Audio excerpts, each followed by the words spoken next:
What's up, everybody, and welcome back to the podcast. My name is Robbie Cassidy. On this episode of the podcast, we're going to change it up a little bit. We're going to talk around why I moved to Brazil and my thoughts on Brazil so far. For those of you who don't know, I've been living in Argentina for the last year, 11 months really, and I moved to Brazil just at the start of December, and I moved to a small island, still connected to the mainland, I'm pretty sure, but called Florianopolis, and Floripa for short, on the south of Brazil. And before that, I'd been living in Buenos Aires. I had been in Spain. I was in Tenerife, which is obviously a part of Spain, but I was in Valencia and then Tenerife afterwards, or other way around, sorry, Tenerife first, Valencia afterwards. I've been in California. I lived there for a good while. I've been in Bali, in Indonesia, for a small while as well. So I've got to jump around to a couple of places. I've been very lucky for that. Living that kind of, I guess the term that it's coined now is the idea of a digital nomad. But I think there's different ideas of that, because I think some people, when they think of it, it's like go to one place, live there for 4 or 5 weeks, change on, go to the next place. I've kind of more of a slow mad, I think, is probably a better way of looking at it. If I was to break it down, it's more of a go to a place, live there for 5 months to a year, to 2 years in some cases, and try to get a grip of the place and get an understanding of the place, so I can get a better idea of the culture. I do like the idea. I'm definitely someone who does love to go on a holiday and go for a week or 2 weeks away, but I think this, for the lifestyle that I'm living right now, this longer term stay seems to suit me a little better, especially with work and routine, because every time you change place, although it looks great on the Instagram, my God, it takes a long time to get into routine. And especially if you're working online and you need to be in routine consistently, it's not the most effective method for getting things done, especially for productivity. And I like to strike a nice balance between productivity, where I'm getting things done, and then obviously at the same time enjoying life and enjoying the day to day. But I've come to realize that it works better in seasons now, where you go one season and you're going busy at, you're working hard at something, and in the other season that it's a bit more relaxed. You're still doing work, but it's a small bit more relaxed. And in Argentina, I was definitely got a bit stuck in that season of work and jiu-jitsu, and it was really, really good, and I loved every minute of it. It was completely focused on the present, but there was definitely a space there for maybe 8 to 12 weeks, or even a little bit longer, that I did very little outside of just go to jiu-jitsu and then go to the gym and then come back and work, and then keep in that triangle. And even my socializing and social circle, I started to close in a small bit, because I wasn't focusing, I wasn't putting energy into that side of things. And so but I only came to realize that when I was reflecting on the year. And I talk about this in my Reflections podcast a couple of weeks ago, what I did over Christmas. So anyone who wants to check that out, you can see what I really look back on the year gone by and what I learned from it. But in this one then, so I moved to Brazil, and I did that reflection a couple of weeks after I had moved, and it gave me a different perspective. So it's kind of given me an idea of what I want to do while I'm here. The thing about Brazil is the visa is a little bit different. In Argentina, I probably shouldn't say this, but the visa is very lenient in terms of you don't need a visa. If once you're illegal there, it doesn't make a difference, because it's the same. It's the same anyway. If you stay 1 day over, or if you stay 6 months to 5 years over, it's only going to cost you €30 to pay the visa. So, and I was doing visa runs at the start, like in the first 3 months I went to Uruguay and I came back, which was much more expensive than you would expect. I came back, and then I was like, okay, great, now I have another visa for 3 months. And then I actually missed it by accident the second time, because when I came back from Uruguay, I was like, okay, I had expected that the visa was, let's say if I came on whatever date it was in January, it was in the middle of January. When I came, it was like, I think it was the 15th, 16th, 17th, whatever it was. It could have been even the 20th of January. But when I went to Uruguay, I came back on the 15th, I think is what it was. So my visa actually restarted on the 15th, and I thought it was the 20th. So I was going in, obviously, for anyone who knows me, leaving everything last minute. I was going in on the 19th to pay off my visa, only realising that it actually had run out 5 days before. So I was literally in the taxi on the way to the immigration office, And then I was like, oh, wait a second. I could text one of the lads and I was like, when did we get back from Uruguay? found out anyway that I was 4 days over already. So he was just like, asked this other guy, friend of mine, he said he's been here for the last year and a half. He's been well over his visa, and he hasn't had any problem. So I asked him, and he's like, yeah, there's no issue. It's not in Argentinian law, from my understanding, to be illegal.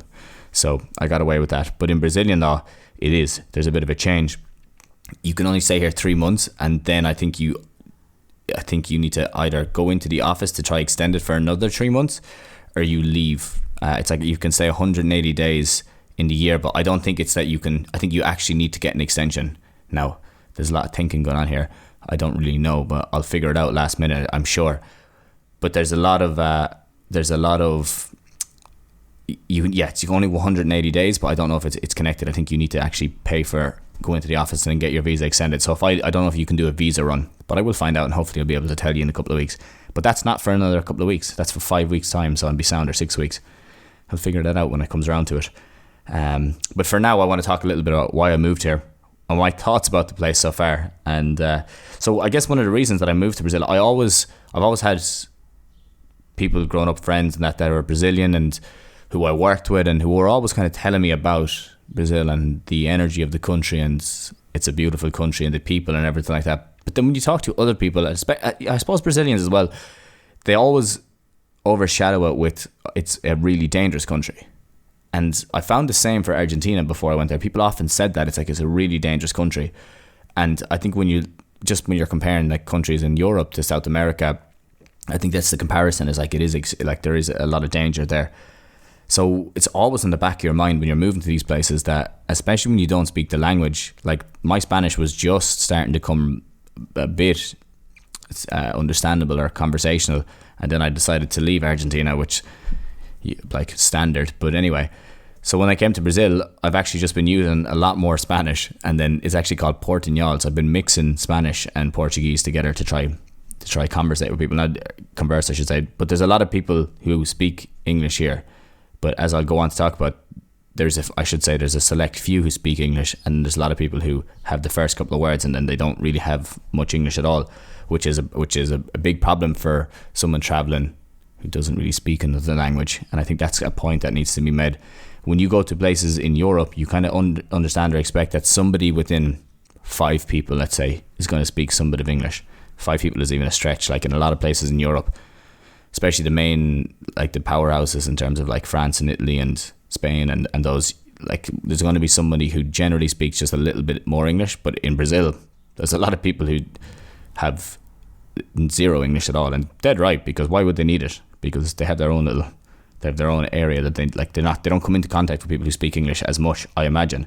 And I think you would be ignorant to come to another country and expect them to speak your language as well. So when I came here, that was something that I had to come to understand very fast, that there is a certain select few people that speak English, but the majority of people don't really speak much English at all.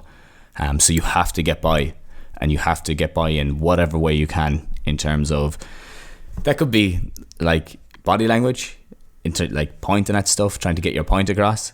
It could be that you're mixing, as I was saying, like Spanish and Portuguese together. Contextual is like making sure that you understand the context is massive of when you're trying to have a conversation or when you're trying to get something done. In a restaurant and stuff like that, it makes a big difference, but especially more when you're actually dealing with, let's say, a shopkeeper, or if you're dealing with a bartender or something like that, where you're trying to get a point across, or you're trying to ask them where something is.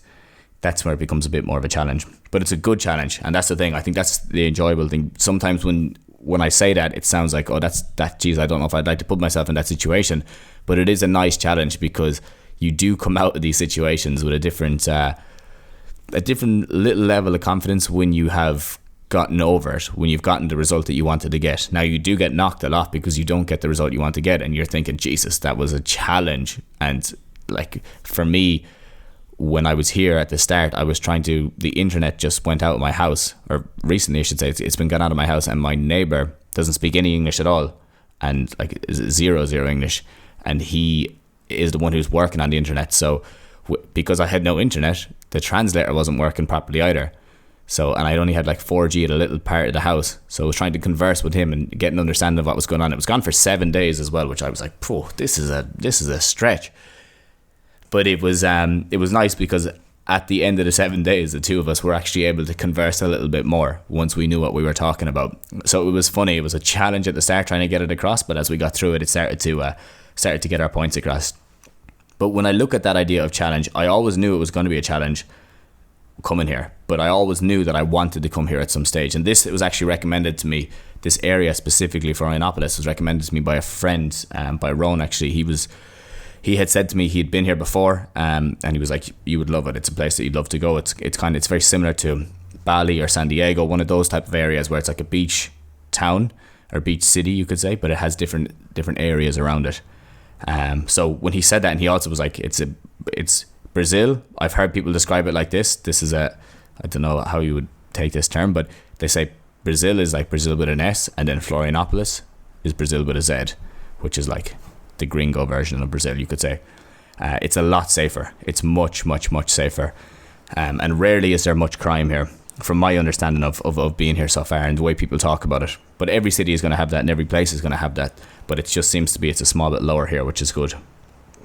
All that being said, on my first day in my new house here, I stayed in a hostel for the first 3 or 4 days with a friend of mine. And my first day in the new house, me and Aidan were going for it's a little story here. Me and Aidan were going for a swim because it was his last day. He was going to Brazil. So we woke up Tuesday morning at 7 o'clock, got ready, ran down to the beach, had a bag or whatever, phones and stuff like that, ran down to the beach, got to the beach, which is about a 35-minute walk, a little shorter obviously when you're running. Got down there. There was nobody on the beach, right? I don't know how to even explain. There was not one person on the beach, apart from when we actually went swimming. We could see one lady jogging down the beach and then one guy walking up the beach, and that was it. And it's a big, big, big beach, so you can see from a long distance away, like if there's anyone coming. So we got down to the beach. We're there. We get changed. I pop off the shoes and I put them up to the side. I pop off my t-shirt and I put them up on this kind of ledge. He takes out the bag. I take out my phone out of my pocket. I put it into his bag. Okay, I'm like, just because I don't want the phone to be out in the open. He's like, grand. He tucks it away in the corner. All right. We go down for a swim. As I said, these two people pass by, so it looks like, okay, there's nobody else on the beach. Then we're swimming for a few minutes. The tide kind of drags us down just a little bit. So we're off to the left of the bag, and we're looking up. We jump out and we're like, okay, well, we better actually start heading back to where we were at. Well, that's heavy rain. But I said we better head back because he was waiting on an Uber, so he was gonna jump in the Uber and he was gonna get to the airport. He had a call to pick him up at 9:30, and the flight was at whatever time. When we get out of the water and we walk back up to where the bag was, my shoes are there, my t-shirt was there, but the bag was gone. And Aidan, myself were like, oh Jesus. Luckily he didn't have his passport in the bag, but he had everything else, and I had everything else. Like, he had his shoes in the bag, we had 2 phones there, credit cards, everything just being there in the bag. It was a stupid idea when we think back on it, but everything gone, robbed. So we freak out. I was pissed off, but he obviously had a bit more to lose in that situation, and he was going to miss his flight as well. So we had to walk back 35 minutes back up to the house. He was walking back in no shoes. No shoes, no towels or anything, soaking. I was alright because I had my shoes. Get back to the house. The Uber's waiting outside. He has to tell the Uber I can't jump in now because whatever, I need to get my stuff ready and see if I can check into this flight and that. All very, we were all a bit confused at the time. Uber driver heads away. He comes into the house. He gets changed. I go into the house as well. He calls me, get another Uber, calls through the iPad, and catches his flight, is there just in time. So I'm sitting around and I'm thinking, I need to do a call. My calls, my clients were on at that time, and on that day it was a Tuesday, so I had to cancel all my calls, and I can only do it through my iPad. So I had to put it on Instagram, and I had to send an email out to everybody. Now, luckily enough, I actually had another, you could say, a burner phone in the room. I got that up and going. It's all cracked and everything, but at least I got it up and going. I didn't have any SIM card, but at least I was able to call an Uber on that. I went there, got my phone, went to the supermarket, went to the shopping mall because I was like, I need to buy a new phone so I can start doing calls. Got to the shopping centre, went in, got a new phone. On the way back in the taxi, I was coming back, I seen pop up my phone, find my iPhone, and I looked at it, and I was like, that's the same place as what we lost the phone. So I go all the way back down to the beach. I tell the taxi driver, right, bring me back down. I want to see if I can get this phone back. I go into this restaurant, and I'm sitting in the restaurant, right, and I'm looking around, kind of just, I'm looking out over the beach. The restaurant was right above where the bag was lost, and I can't see it anywhere. So I start hitting ring on the iPhone, and it stops, and then the iPhone disappears. I'm finding my iPhone. So I was like, oh shit, so there's somebody who has it here, but they haven't moved. And I go out, and I say to the guys at the restaurant, I said, I'm looking for my phone or whatever, I can't find it anywhere. So so I go out, I go down to the beach, I start walking around the beach, looking around, looking at the area. I was like on my iPhone, that is nearly exactly in the place that we lost it. I see this kind of stack of chairs with a tarp thrown over it to the side. Okay, I'm walking up and down the beach, looking underneath the restaurant to see if there's anyone underneath, or maybe the bag was thrown there. I go over to the tarp, I flip the tarp up, and there's a homeless lad sitting underneath the tarp with my bag. So, I was absolutely shocked. And to be honest, he was as shocked as I was. And because I had said it to the guys in the restaurant, they all ran out. And they all started shouting at your man in Portuguese, because obviously I didn't know what even to say. So they start shouting at your man. He gives us back the bag. He gives me back the 2 phones, the shoes and everything. Jesus, I was like, this is day number 1 in the new house in Floripa. And they would ask me, do I want to call police or whatever? And to be honest, I know it's a funny story, but the guy, like, you couldn't call the police on him. He was, the poor guy, like, he was like, I found it is what he was saying. And, like, see, he was obviously going through a tough time. You could see it. But he, so obviously we didn't call the police on him, but he stayed in the same place after he took the phone. So it's not like he robbed it and then tried to disappear and tried to run away. He obviously, when I looked at where it was, the way I would describe it is, do you ever see the videos of the trapdoor spiders? All right. They have this little trapdoor, and when anything walks by the outside, they pop up in the trapdoor, they whip it in, and then they close it down. Well, that's why I think we did. I think we literally left it outside of the place that he was sleeping. He woke up in the morning, he opened it up. He just saw that there was a bag right there, like a gift from God. Takes it in. There's 2 iPhones in it. There's credit cards. There's everything. So he stayed there then for the day. It's not like he took off running. I actually think he did move a little bit with the bag, but he came back there, so it wasn't anything too crazy. So anyway, it was all well and good. Got back to the house and got it all sorted and have a good story out of it. So that was my first day in Floripa back here. But otherwise, from that, when I tell that story to my friends here, they say, like, that is, first off, it's madness that it got stolen, because it doesn't happen. And I could see why the restaurant owners were so angry, because something got stolen outside their restaurant. It would really put a bad rep on the restaurant. So fair play to them for getting it back. But they were like, that's so uncommon right here in this area in Brazil.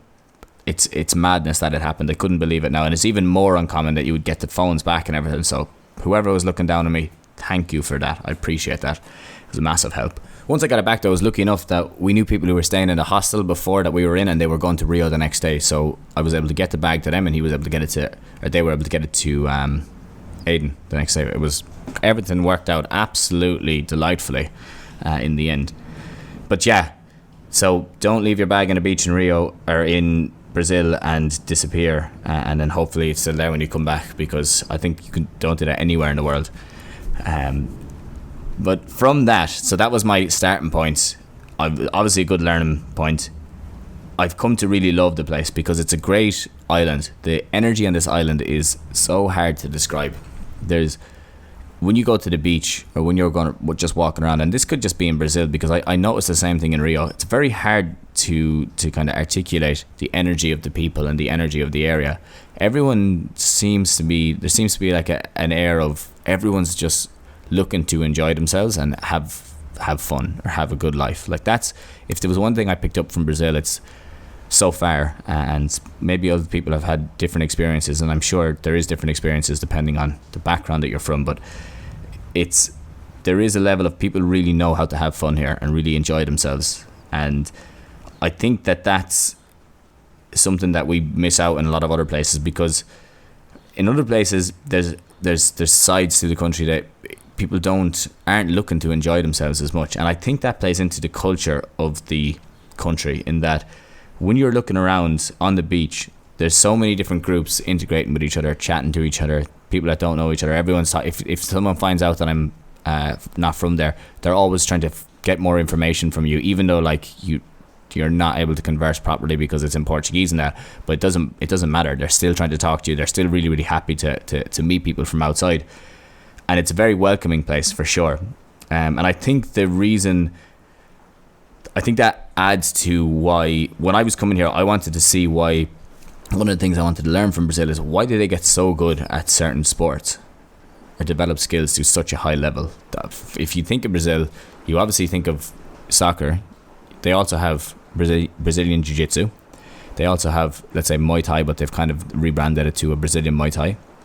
They're top in the world for surfing, and they're top in the world for skating. So they have all these really, really high-level athletes coming out of the country. Now, you could say, okay, the size of the country would add to that, but it's true. But it's the size of it and the energy of it as well, I feel, plays into it. Because people here, when you go to the beach, they play this Auchinha. And Auchinha is just, it's keepy uppies for lack of a better phrase, where you're kicking the ball and you're keeping it up between each other. But it's, the level of the people playing here is outrageous. In terms of like guys and girls, it doesn't make a difference.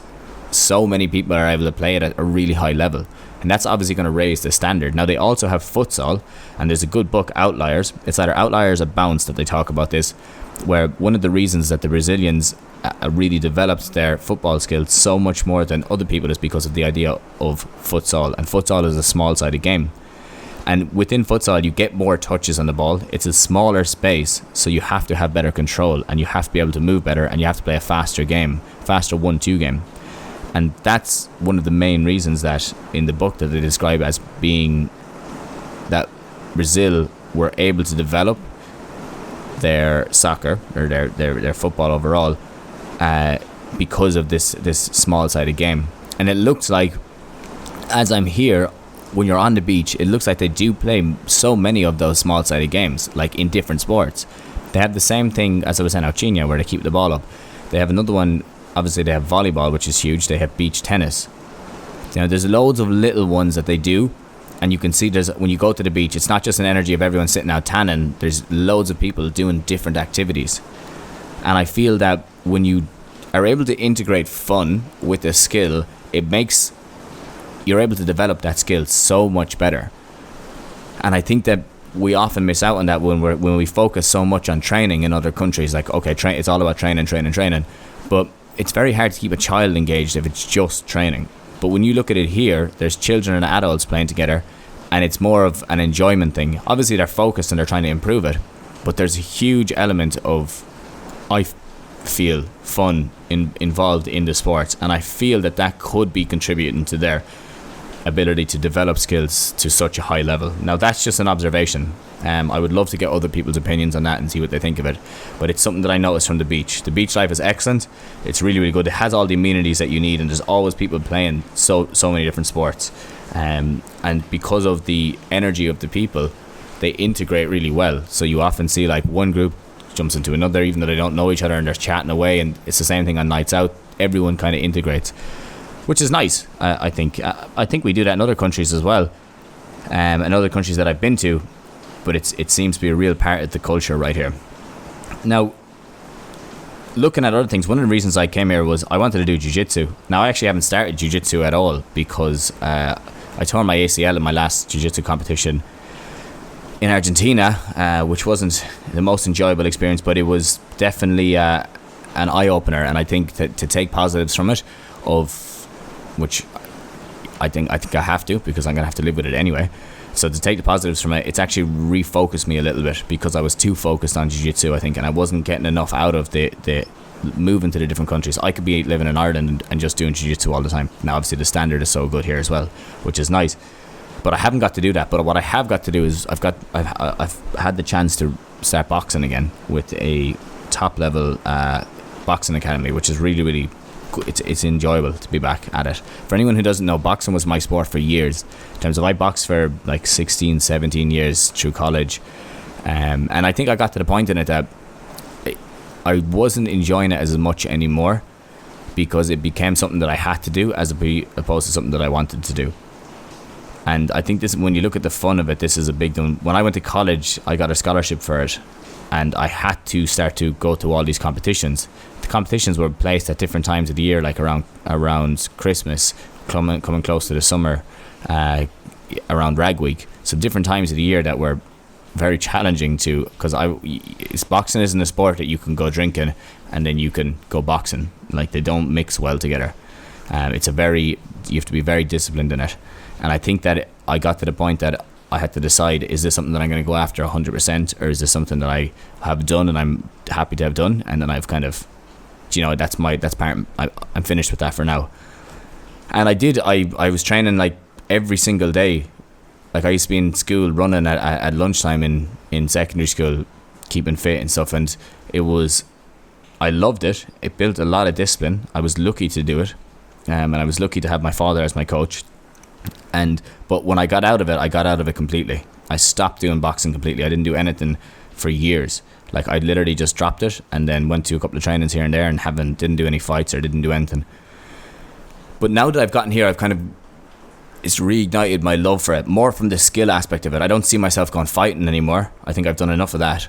But the idea of just going in and enjoying myself and picking shots and kind of, just playing around and making it more of a fun sport, I've really, really come to enjoy that. And I don't think I would have done that if I didn't injure my knee. First off, because it's a really good rehab way. It's an excellent way to rehab the knee, because when you're moving around, you feel it pushing off it and all, and I can still feel it unstable in certain positions. But the other side of it is, it takes me away from just the jiu-jitsu for a while. Now, I will get back into jiu-jitsu 100%. I know that. But right now, it's been a nice segue. I've also met a lot of people through the boxing, which is nice, and a lot of my friends here have come through boxing, which has been enjoyable. But that's one thing that getting here has changed my opinion on. It's like, I didn't think I enjoyed it anymore, but I think because when I was boxing in Ireland as well, a lot of the people that I would be going up against would also be pretty good all of the time. And then when you're doing that, the ego starts to get involved, and it's like, who's better, and it just starts elevating it. And it's not a sport that you want to take a lot of shots to the head, for sure. And here the level is a bit different, so I'm able to enjoy it a small bit more. But so that's been a nice one for me. And my thoughts on it, I can see how, when I'm in that, I can see how the coaches there are excellent. It's Angel Ferreris is the guy's name. I can't even say his name. But he's trained with like a lot of top class fighters, like Alex Pereira, who's a 2-division UFC champion, Jason Almeida, who will be a heavyweight champion in a couple of years. There was a guy, Correa, recently. He's a Cuban Olympic medalist. So there's a lot of good guys there. And you can see that there's one really interesting thing I picked up from his coach, and I'm watching his videos. Obviously, dance is a huge part of Brazilian culture, like with samba dancing and stuff like that, and he's able to integrate that into it, which I think is really interesting. He's able to integrate the dance and the flow and the rhythm into the training, which is something that when I'm watching his videos and I'm kind of at the training sessions, I can see how that has become more of a thing. So the idea of rhythm plays into the culture really well, and I feel that that's something else that I've noticed from being here. But anyway, that's my thoughts, and that's why I moved here at the start, was to get a new challenge. I always knew I'd come here because at some stage I wanted to. It was a recommendation from a friend. I was always interested in the culture of the people. I wanted to do jiu-jitsu, but I injured my knee, and obviously that didn't happen, but instead it led me down the path of going to boxing, which is really nice. And then I was always interested in the ability of Brazilians to develop skills to an extremely high level. Outside of the fact that they have a huge population, I wanted to look at what were the cultural aspects that could be driving that. And I always try to look at the cultural aspects. When I look at Argentina, when you look at the cultural aspects of why they become so good at football or soccer, and how they develop these like Messis and Maradonas, you can see within the culture that there is a huge element of the culture that is about passion. Like passion. You hear it all the time. You see it within the football community. You see it in any sport that they do, in anything that they do in life. It's really, really, I feel myself, you can see there's a passion element to it, and they create from that passion element. I feel that they create godlike figures, because they have different figures in different things. Like in music, they have a guy called Charlie Garcia, who's godlike to them, and he's well, obviously in certain circles, he's often spoken about as the best musician to come out of Argentina from when I was there and I was talking to them. They also have DJs, one of them called Hernan Cateno, who they liken to like a Solomon, Solomon is one of the greatest of all time, you could say, DJs, or a Carl Cox, not in his style but more in his notoriety. Then they obviously have Maradona and Messi. So I think there's an element of the passion side of the culture that really plays into them creating these godlike figures and having these people who can elevate themselves above everyone else because of that, a bit like their passion for their task or their discipline. And in Brazil, I think it's, when I look at it, it seems to be a little bit different. But this is only, sure, who am I to say this? But it's only from living here that I'm forming these opinions. And I would love if someone disputed these opinions and came back and said that no, that's wrong, because then I could change it. But it's definitely some observations that I picked up on.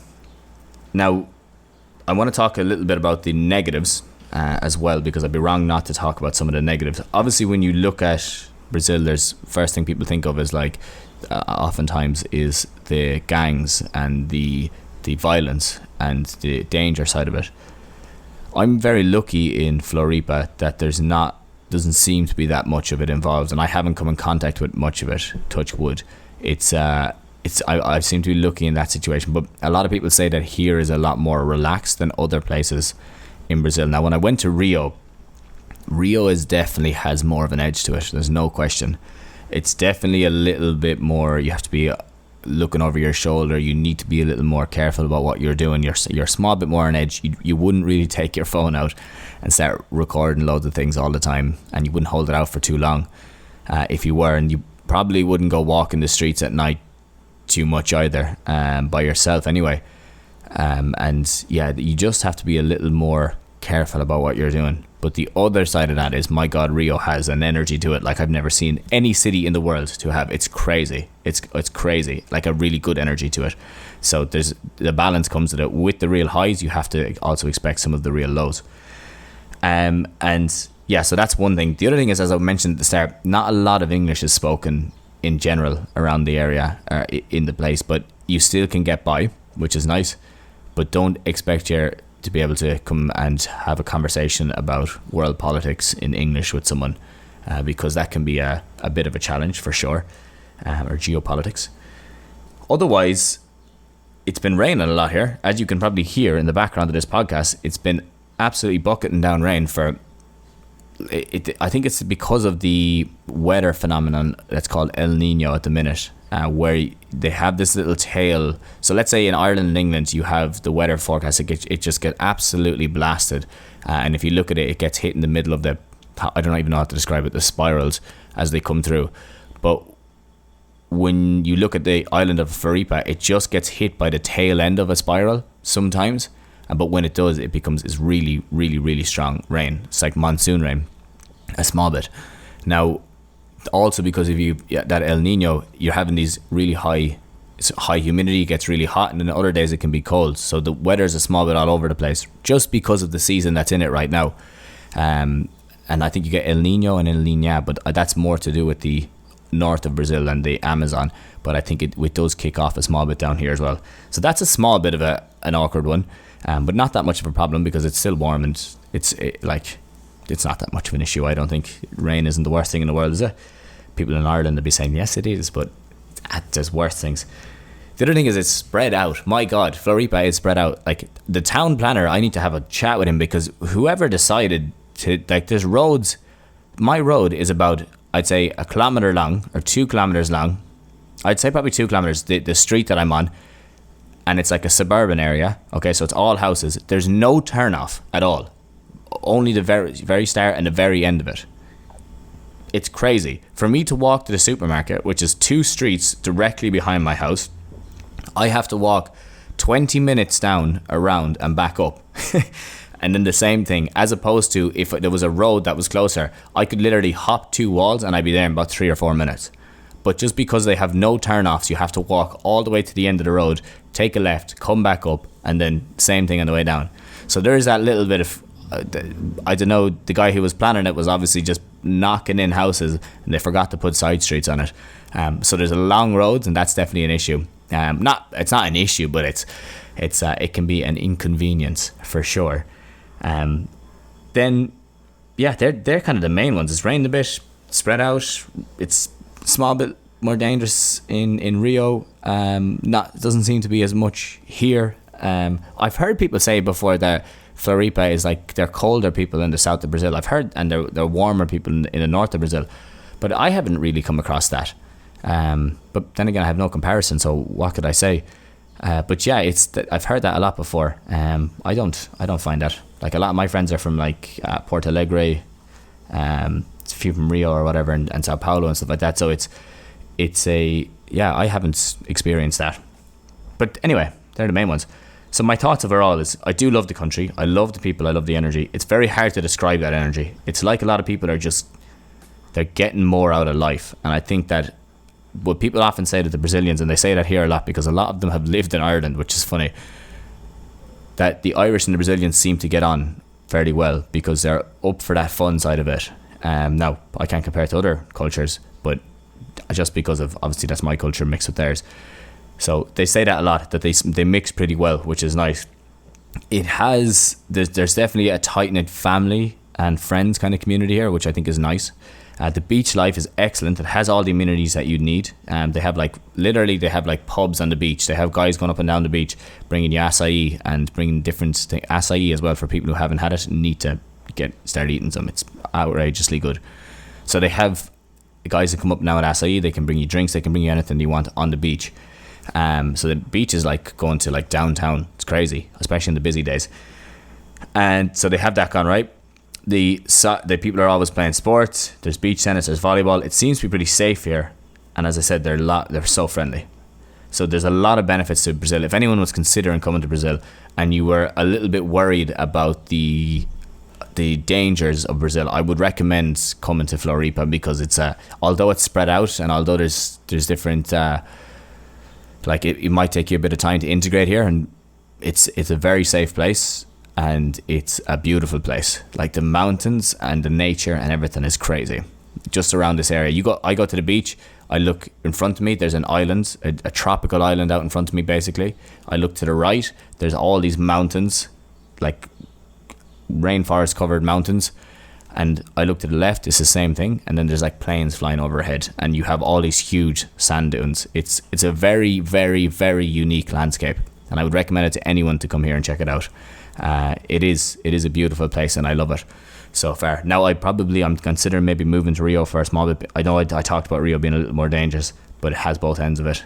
It's good crack as well, and I want to see more of it. But for now, I'm happy to chill here. But that's all, guys. Really, that's all I wanted to chat about. I want to talk about why I moved to Brazil and my thoughts on it so far, and hopefully I give you a better idea of what it's like, my thinking around it, and hopefully you have come away with a better opinion on Brazil if you didn't have a good one on it already. It's a great place. Like, it's a really, really good place, and I love it. If anyone has any questions, definitely send them on to me. I'd be happy to answer. Otherwise, I'm going to leave you all on that for now. And for this week, a little more of a personal podcast. Hopefully everyone out there is doing well. The back pain back exercise program got going this week, so it's been enjoyable. We've got a nice kick-off with that. We did Q&A. A lot of the, as you would expect, the normal Q&A questions, I'll be adding them. If you keep an eye on the email, if you want to join the email list, I would say if you go into the link in this bio and download the Understanding the Chronic Pain email guide, it'll give you a better idea.